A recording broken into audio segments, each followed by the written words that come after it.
Peace. This is the Oldhead podcast with Justice Rajee.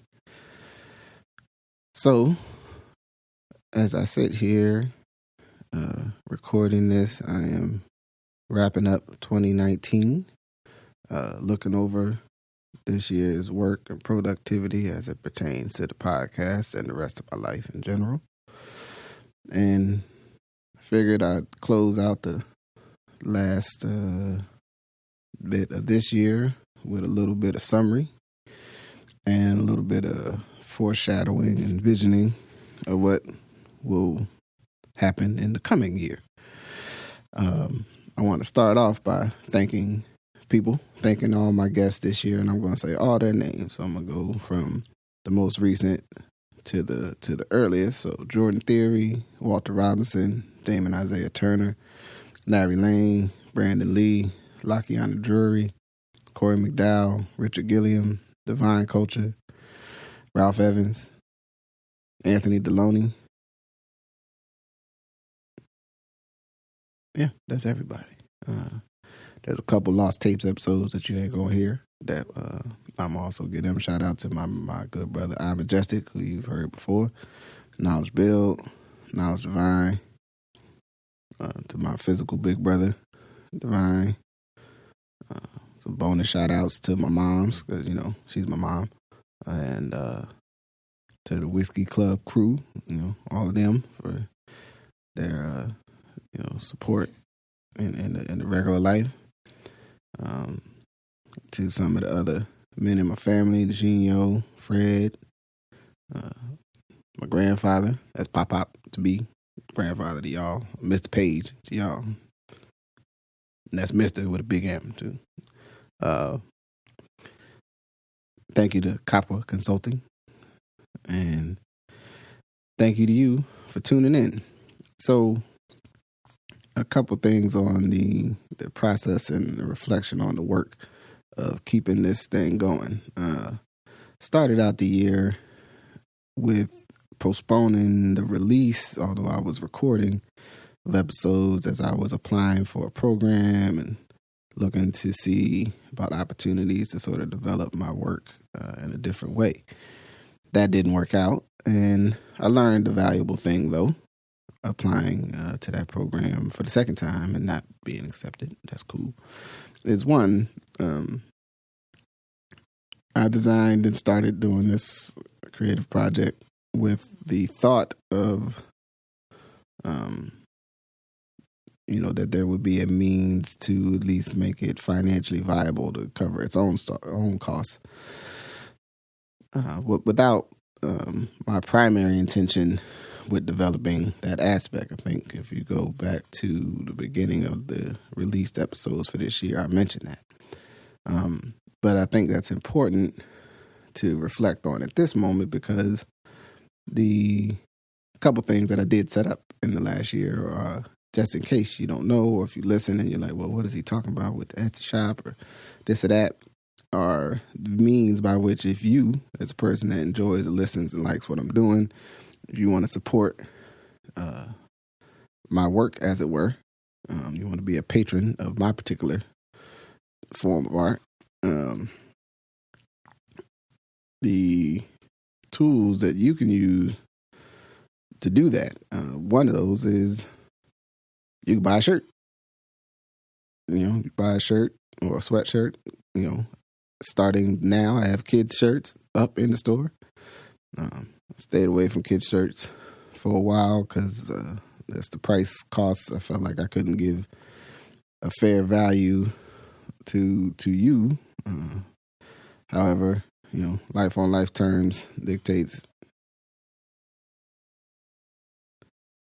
that you make decisions that you have to make to do what you got to do. So, said that to say, you will see, if you tune into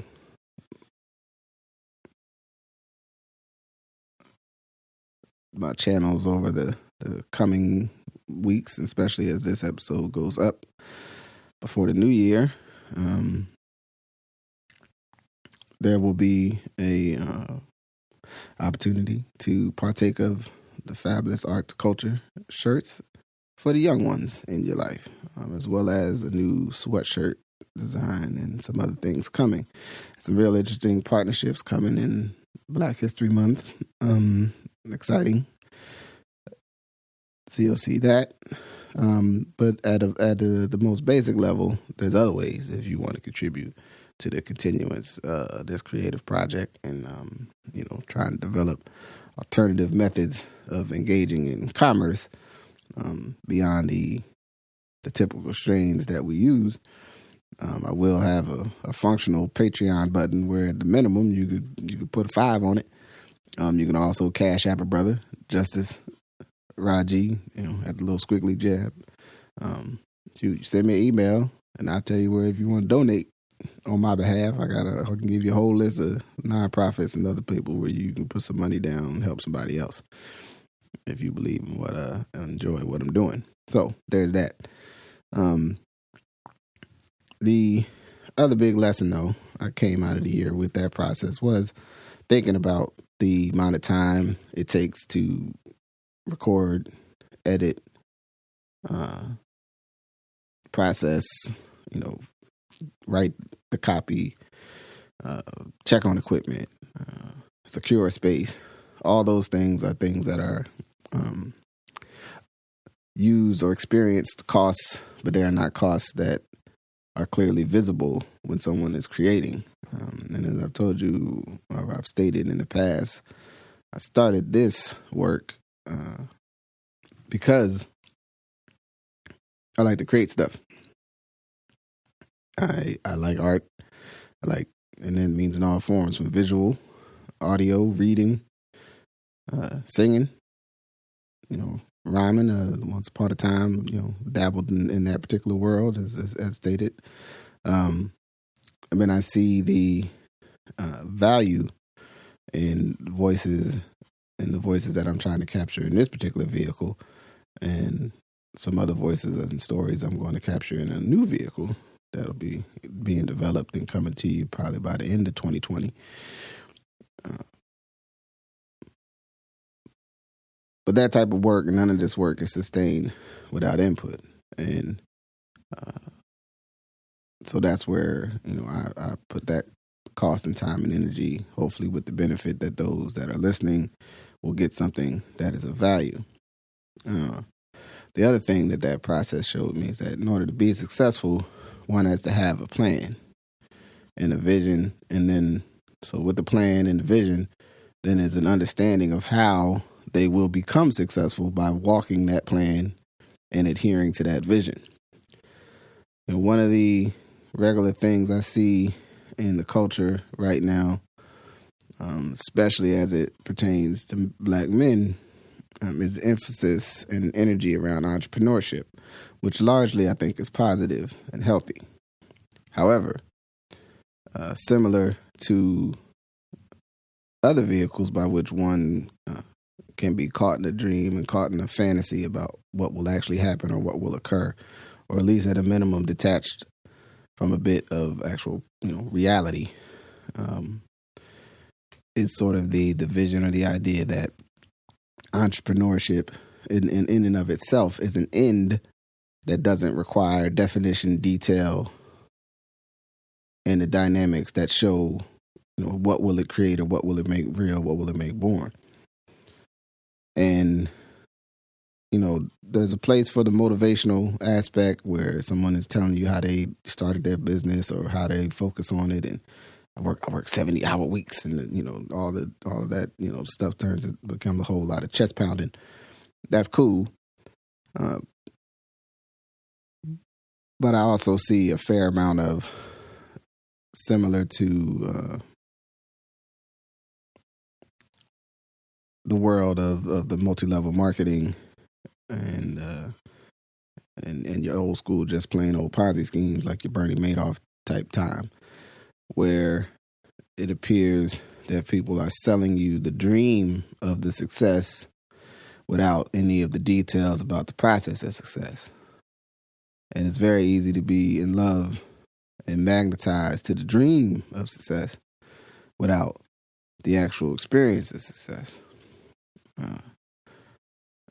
And one of the themes that are going to govern this year's interviews and in between episodes is walking through not just the development of the self-esteem, meaning the undergirding sort of sense of self and vision and perspective of yourself that gives you, the energy and the mental space to focus and or go after things that may be challenging or risky, but also self-efficacy, meaning how do you see and acknowledge that you actually are doing the thing.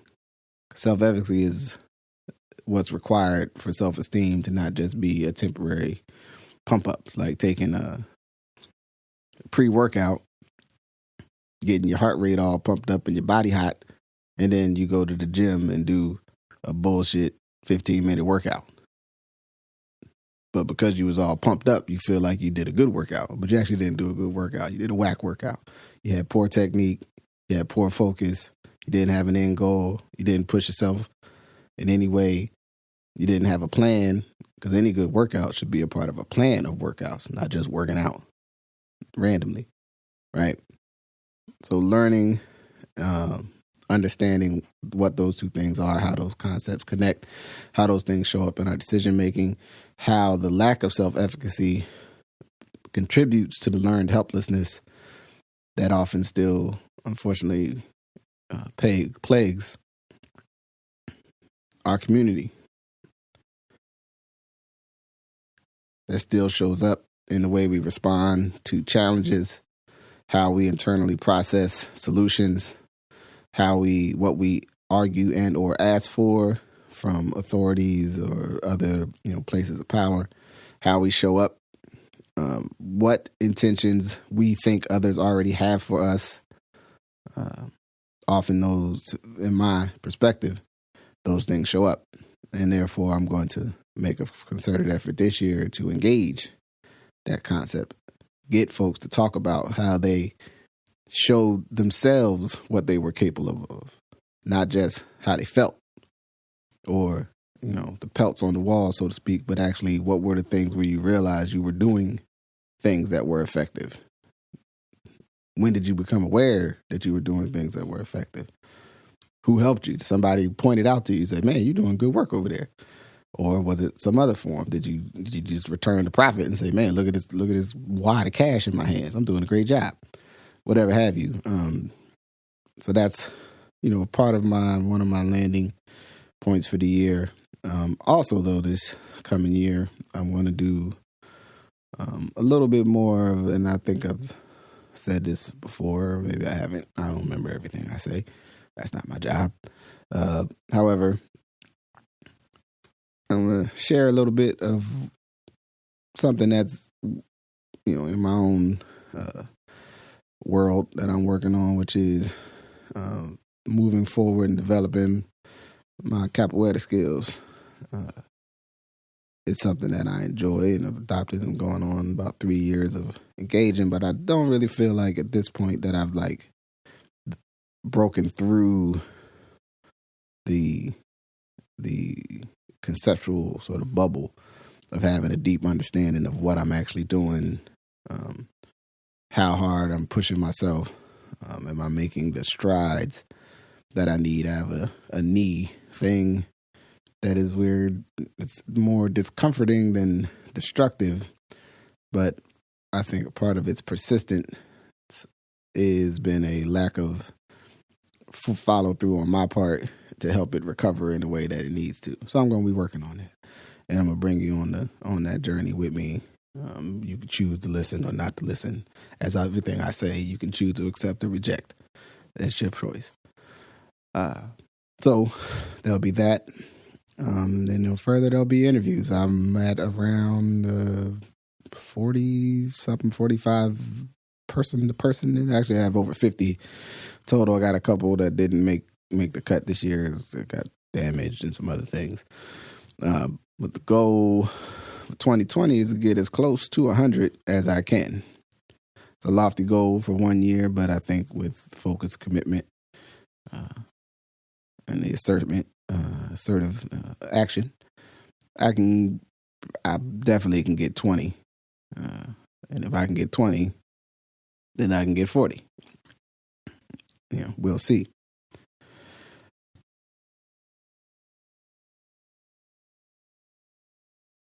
From that perspective, a couple things I will do to get you prepped on what's coming in the next month.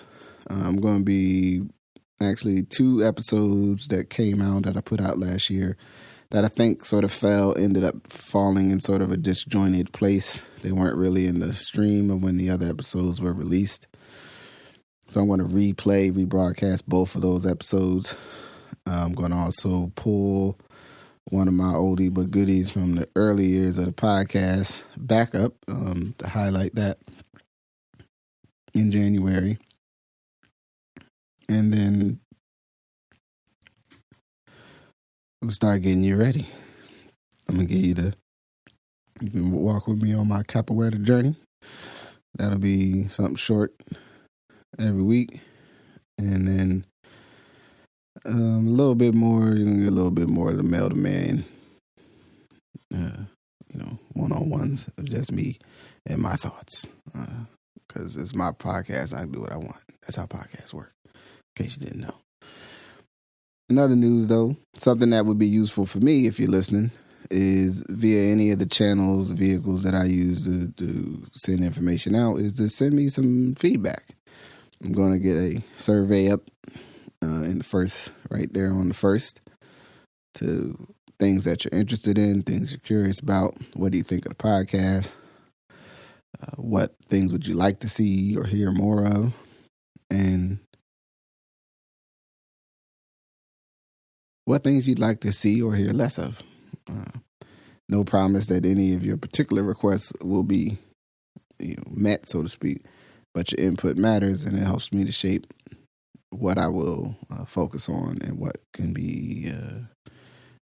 will be produced as this goes forward and as we look to have a fantastic and powerful year.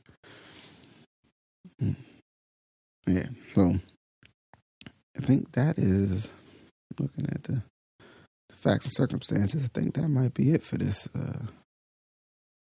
this short, this little closeout to the year.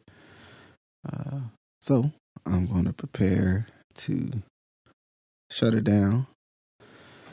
And as a listener, in all things, enjoy your new year. Do something fun. Be responsible. Don't waste your time in any time, any year, any day with things that are not healthy, rewarding, and bring you back some reflection of your highest and truest character. So with that, I'm gonna say thank you for the year. Thank you for the listens. As always, share, subscribe, pass, rate, do all that stuff. Which I'm probably going to start making videos about that. Guess I'm going to start nagging people because I realize my create and wait strategy is not the most effective. So therefore, I'm going to have to dabble in the various social media arts to generate the attention that I believe this work deserves and find the people that are looking for what I'm doing. So again, thank you for listening and enjoy your 2019 while it lasts. Make 2020 even better. Peace.